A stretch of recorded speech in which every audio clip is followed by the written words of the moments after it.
ګرانو کتونکو، په بغداد کې یو ځوان هلک اوسېدی چې هغه ډېر ښایسته و. ده د خپل روزي د ګټلو دپاره نال سازي کوله. نال په اصل کې د لوحې یو پل دی چې د اسانو په پښو کې لګیږي. دا ځوان نالونه جوړول هم او بیا یو اسان ته لګول هم.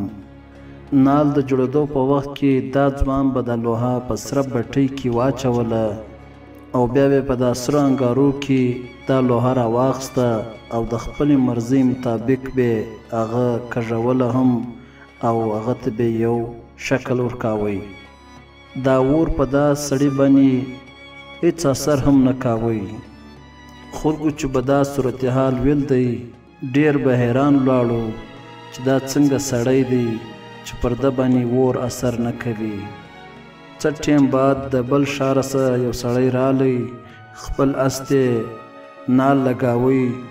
نو دا ځوان ته کتل چې ده د سرې بټۍ څخه دا لوحه راواخیسته او کږه یې که او د ده اس ته نال ولګاوی.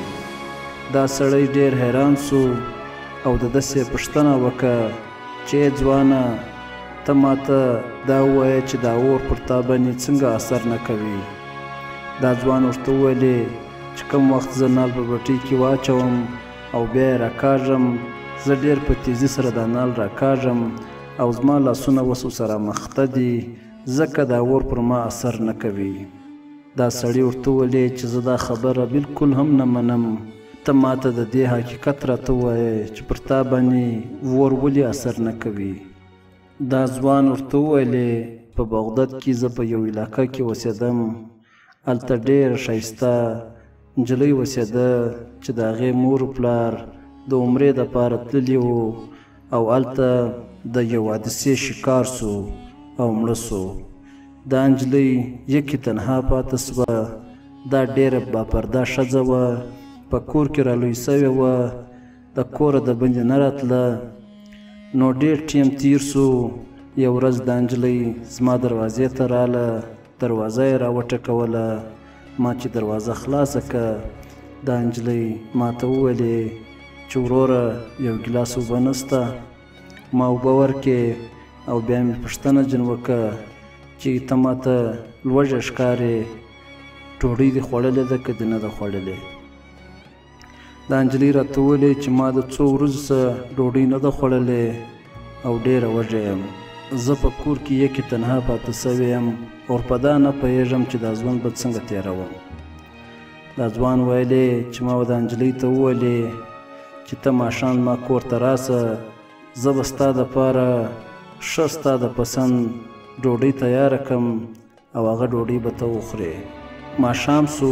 دا نجلۍ چې دا هلک و کور ته راله، نو دا سړي ټیبل باندې ډوډۍ سجاو کړې وه. نجلۍ کښېنسته، دا سړی ولاړ سو، د خپل کور دروازه یې بنده کړه. دا نجلۍ چې دا ویلدو چې د دا سړي نیت بدل سو، ده ته د خدای روی بیناوی چې وروره ما پرېږده. دا ځوان ورته وویلې چې دا زما دپاره ډېره اسانه موقع ده او پر ما باندې د برایي بوت سوار دی، زه تا نسم پرېږدی. دا نجلۍ بیا ورته وویلې چې زه تا ته د خدای او د رسول واسطه در کوم، ما پرېږده، زه ډېره غریبه یم، زه مرګ ته ډېره نږدې یم او عنقریب به زه مړه سم، د دا دنیا څه به ولاړه سم. ما سره د عزت ماسې وه، بل یو شی هم نسته. دا یو عزت را سره دی، که دا هم راسه ولاړی نو که زه ژوندی هم ولم، زه به داسې یم لکه مړه چې یم. دا هلک چې دا خبرې واورېدې، د ده نیت برته بدل سو. د الله خوف یې په زړه کې رالی. دروازه یې برته خلاصه که او دا ښځې ته وویلې چې زه په ځان نه سوم پوه، پر ما باندې یو عجیبه کیفیت رالی، لیکن زه اوس برته سم سولم، ته زما خور یې او زه به ستا سره یو چم هم نه کوم. دا ښځه په بغارو سوه چې ای خدایه، دا زما پر ورور باندې د دوژخ خور آرام کې.